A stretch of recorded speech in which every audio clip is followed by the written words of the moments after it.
Yes, today we are guests at the Weir stand in Dusseldorf and we can see the new W55. This is a boat that I was personally very excited about because nobody has really seen it before. This is an absolute premiere. Everyone was excited to see what the boat would look like. So far we have only seen renderings, animated images, short film sequences that they have made. But now the boat is actually here. It should have been presented a little earlier. It was a little late, but now we are happy that we can go on board here. Walk has taken a break. The last boat we tested was the Bucket 42 PS in 2018. Then the shipyard ran into financial difficulties and went into a tailspin. Now they have built a new boat and want to make a fresh start. Walk belongs equally to Tofinu and Tofinu belongs to Wokit. Both boats together are part of Excel Industries.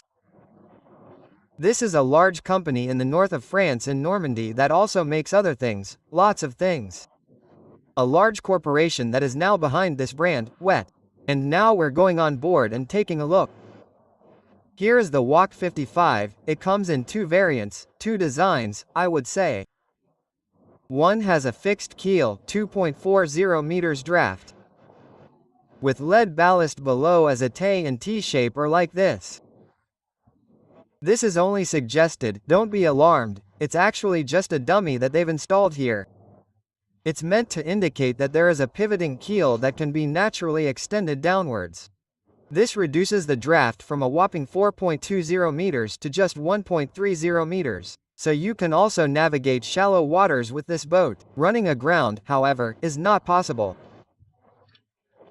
It is a construction from Mark Lombard Yacht Design, and what is very striking to me is that the boat is 55 feet long, so the hull is 17.60 meters long and it is over 5 meters wide. To be precise, it is 5.25 meters, and when I do the math, that gives an aspect ratio of 3.34, which is actually way above average. So the boat is significantly wider than it is long. Here on deck there is a clear three-part division. That is what Vok wanted to achieve with this boat, namely a completely covered steering station forward.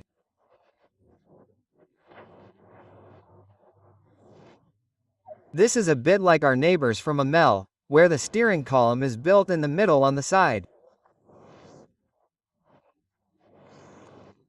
The cockpit is very well protected with this hardtop, that's all normal. That is the standard, the equipment standard, so to speak. But then here in the rear area, there is a further division here. This is a kind of relax area, as they call it, where you can lie down for a bit and enjoy the ride. There is also padding that can be used in different ways. Either like this or you can put it together somehow. You can also put the headboard down completely here, for sailing, of course, so that it doesn't all fly away. So that is the option here, and ultimately here it then leads on to the large bathing platform, or bathing area, as they call it. It is divided into three parts with water access and a removable bathing platform.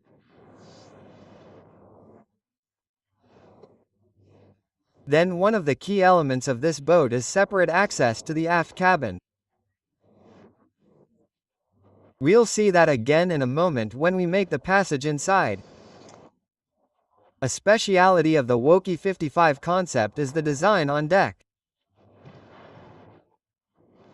You can clearly see from this camera perspective that the actual walking deck and the ring supports to the hull are very recessed. So the walking deck, that's a bit of a negative leap forward. In principle it follows the key structure. If you like, it's perhaps a kind of reinterpretation of the classic back deck. And in this area of the boat in particular you can clearly see that the cabin structure does not differ significantly from the actual walking deck. This is a design plan that I have rarely seen in this form, that is generated. On other normal boats, walking decks are built as far out as possible in order to generate as much deck area as possible. It's a bit different here. We'll see when we test the boat soon how this works out, how it works with the passages from front to back and from back to front over this raised walking deck. Whether there is sufficient safety here is impossible to say, but then in wind and waves. We'll see whether it works well. So, with the RCK. This boat here, this is construction number 1. It will be equipped with a carbon fiber mast. There's obviously no room for it in the hull, it's much too low. That's why they've put up a replacement, an aluminium replacement. But you can see that the boom is the same, and that's a fling system, an in-boom fling system, and on this boat there's a carbon mast on top of that. The standard would actually be the aluminium rig with 2 relatively high sails. Yes, the mast height is 23 meters. Then there are various options for the sails. One is of course the overlapping genoa, which can be fitted here. It might also be possible to get a self-tacking genoa if you like. It's already fitted here with the rail. Simply for testing reasons. They've probably fitted both options here. Then it would be possible to set up another day's course for long journeys, so that if you're planning on long trekking trips on the high seas, you have the option of leaving several sails wound up. The boat should actually be completely single-handed. We'll see that at the helm when we look at it together.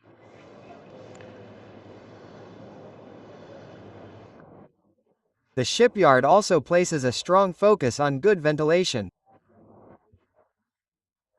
There's a good reason for that, because with this fixed spray hat, this fixed dodger above the cockpit area, it also has to be well ventilated.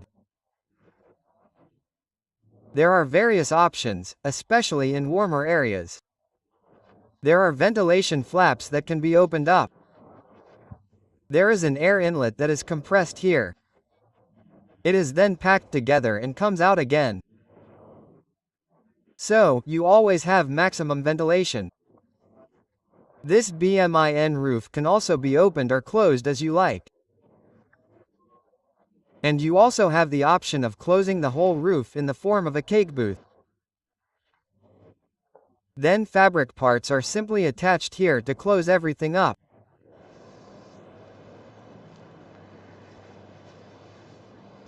So, the boat is built. Quite normally, using the GRP hand-laying process. The shipyard attaches a bit of importance to sustainable development. They make foam cores out of PET, so the PET bottles are made from recycled PET bottles. Lots of manufacturers are doing this now, they're not exclusive to them, but it's a bit of an approach to this sustainable construction method. Speaking of construction here, this isn't really TPR, it's built into the mold. These are simply gel coat things that are supposed to at least take on the look. The advantage is that this material is basically normal GRP, simply colored. It can be cleaned just as well as normal GRP, like these parts here. Easy to roughen, which isn't so easy with wood. And the biggest advantage is that it doesn't get hot and always looks exactly the same.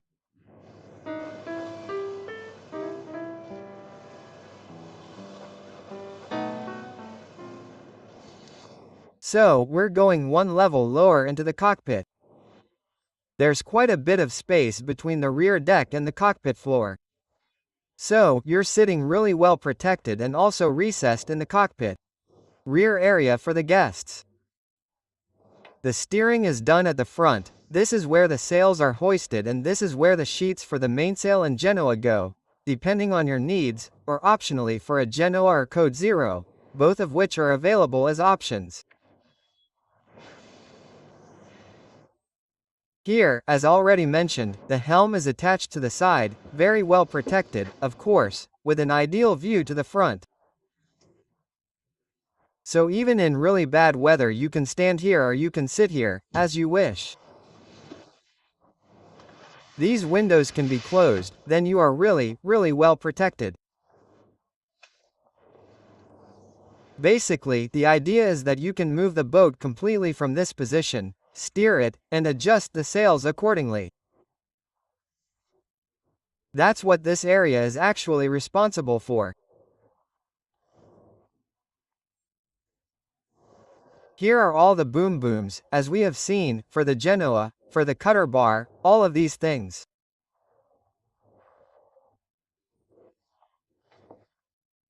And here are the winches, which then both tighten and also let the sheets out again. All the things about that. We'll see later that there are 2 engines in this boat, which are operated from here. So you can play around with them a bit.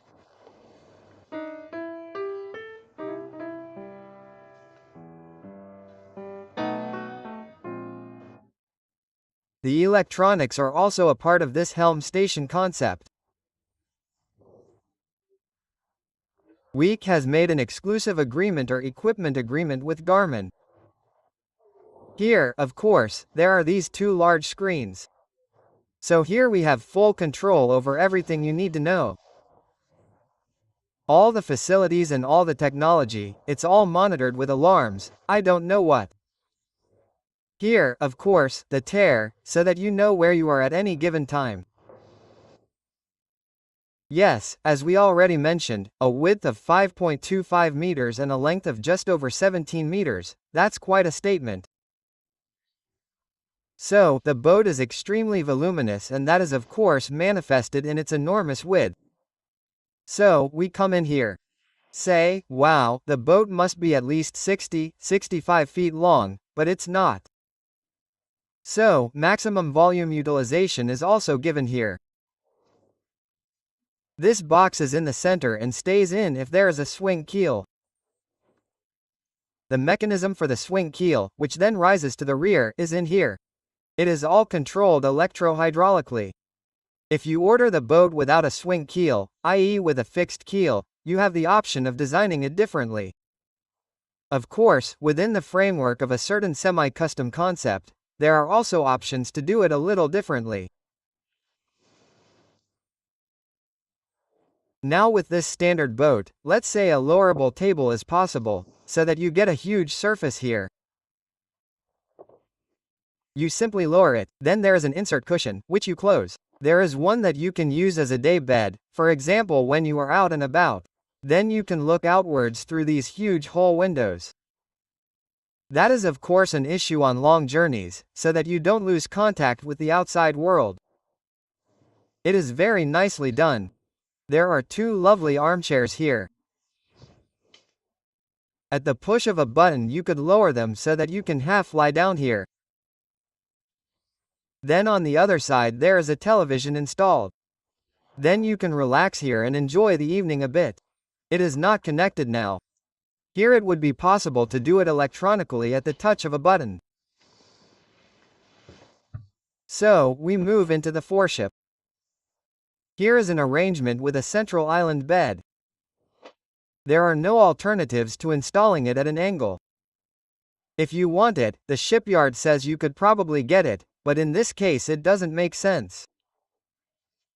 The boat is really very, very big, very wide, big enough for 2 people, and above all in this boat you never have any problems with storage space because there is endless storage space.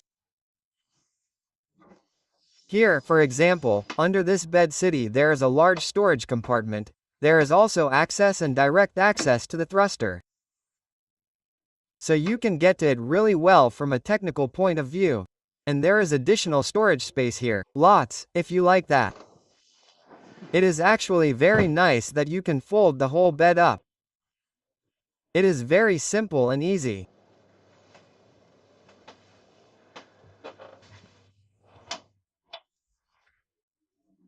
Well, this is of course only hinted at, but here in the foreship the associated wet room is also really spacious with a shower room where you can really stand up, with a solid acrylic glass door that closes well. So there is a lot of comfort here too. And even here in the wet room there are storage spaces wherever you look, where you can have it. There are these cupboards and storage spaces everywhere, so it's a boat where you can really live. That may seem a bit strange. They are leather straps that are built in where you can push them open. But they go on a hinge here at the back. The advantage is that if you somehow rip it out or pull a bit too hard, you can just replace it with a normal pen, and above all the whole thing doesn't rattle.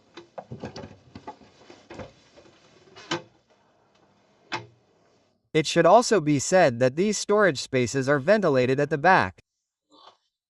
You can see that on the camera perhaps, I don't know if that's possible. There are mesh grills built in which provide natural rear ventilation which is fed in from the outside, so that the cupboards are always well ventilated.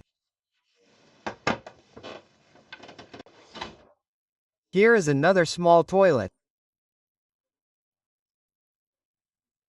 It's actually intended so that when you're out and about you don't need to go into the cabin to use the toilet, you can use it very easily with direct access. It continues into another cabin with Pullman beds.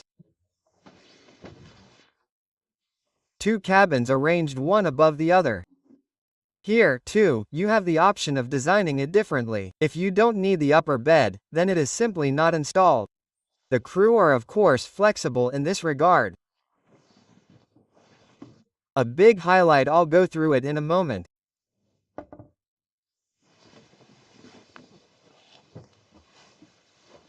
The engine room has standing height and two engines built in here.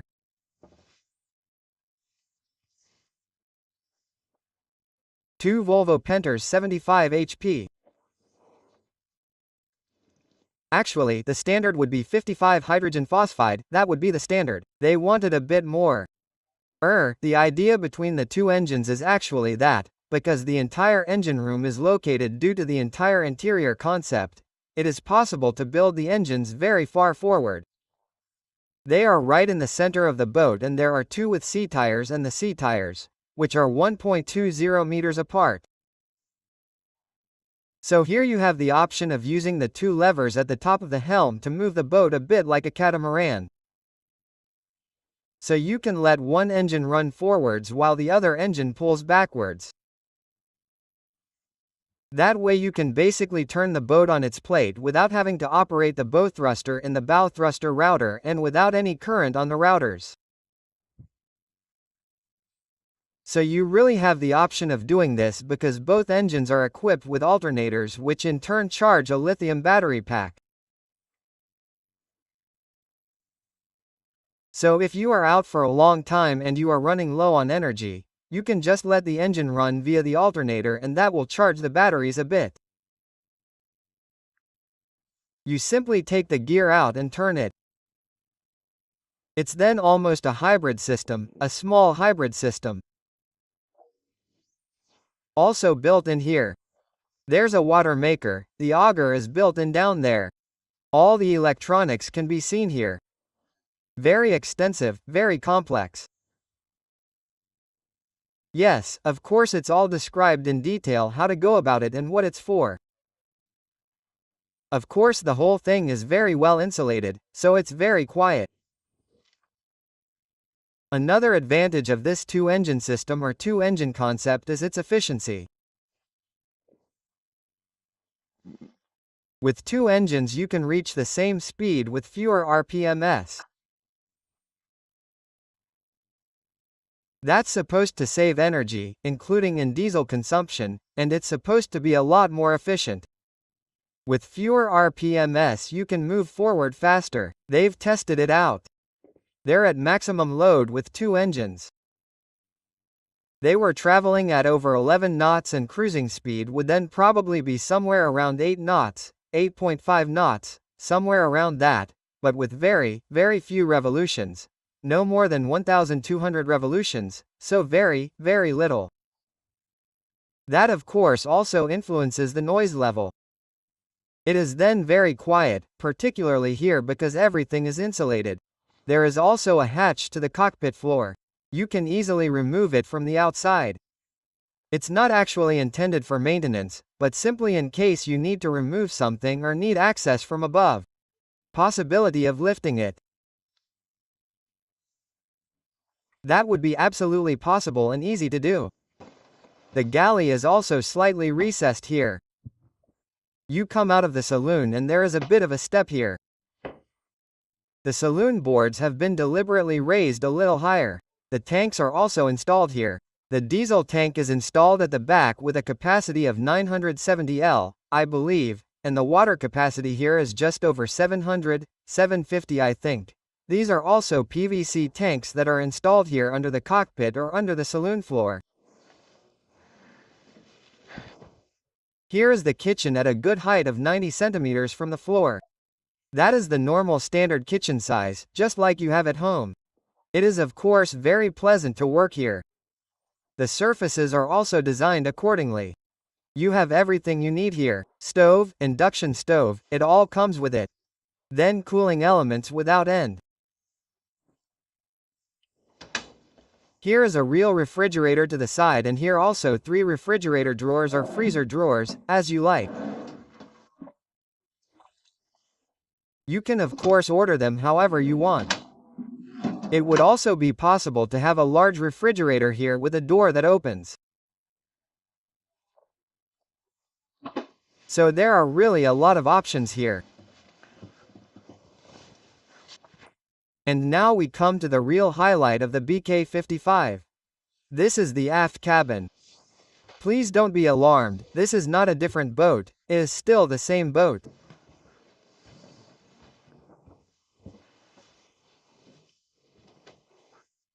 An aft cabin like this on a 55-foot boat I have rarely, if ever, seen one. The width of over 5 meters also plays a role here. Of course that has an influence. This aft cabin is really beyond the scope. An absolute king-size bed, a double bed. Here, too, the whole thing can be opened up again with very little effort. Then you have access here, or you could use it as storage space if you wanted. But, as I said, there should be no shortage of storage space on this boat. There are really lots of big rooms where you can install larger things. If someone is going on a long trip, they could have a storage cupboard installed here at this height next to the bed. Then the whole area could be used as a big locker. Then there would also be direct access from the aft deck into the locker. And you could even have another pull out from the inside so that you can have lots of storage space or set up a workshop, for example, or even an office.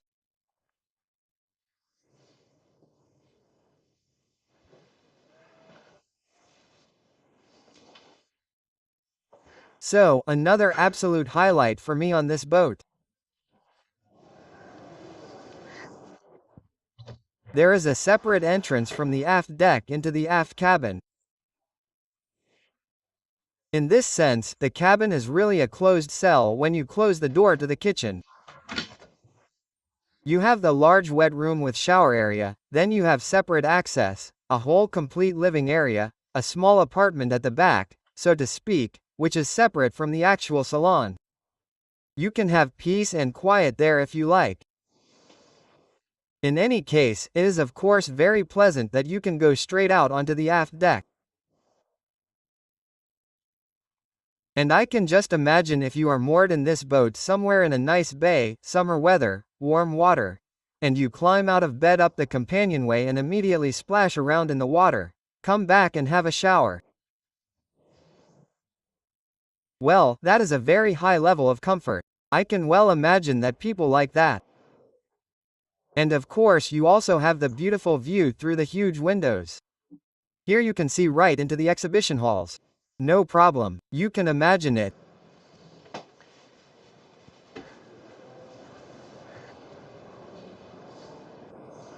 So, back on deck. Let's take a look at what else there is to see on the aft deck. Here is access to the aft peak. Here you can also get to the controls really well, because the cockpit is built far forward. The distances to the helm in particular are of course correspondingly long as on a catamaran. The controls work via control cables, fixed control cables directly on the quadrants. There are 2 router blades built in. It works directly here, and you can even have the autopilot or 2 autopilots built in here. The whole thing is completely sealed off. It's like a crash box, completely closed, so if there should be any problem with the rudders, with the rudder shafts, then only this part will be flooded, if that were the case, and not the whole ship. So this is a kind of safety zone, sealed off watertight.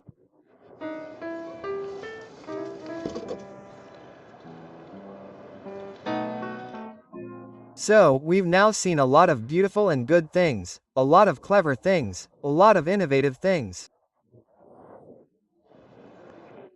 Finally, let's come to the pricing, and that's where the list of positive points begins. It will be interrupted here. The shipyard is asking between 2 and 2.6 million euros, depending on the equipment, for the WK55. That's obviously quite a lot of money if you compare it with other boats of the same length. It's not directly comparable, of course, because the boat really offers a lot and there is no standard price. The owner should have the opportunity to configure the boat according to his wishes. As I said, there is also a certain amount of opportunity for self-design, especially below deck, so of course all of that has to be paid for. New molds have to be built, and so it will probably end up somewhere in that range. The shipyard manager says this boat will cost 2.7 million euros. This is construction number 1, as it is equipped. Of course with the carbon rick, not this one for the trade fair, but with the Carbonar 2.7 million. That would still be without VAT.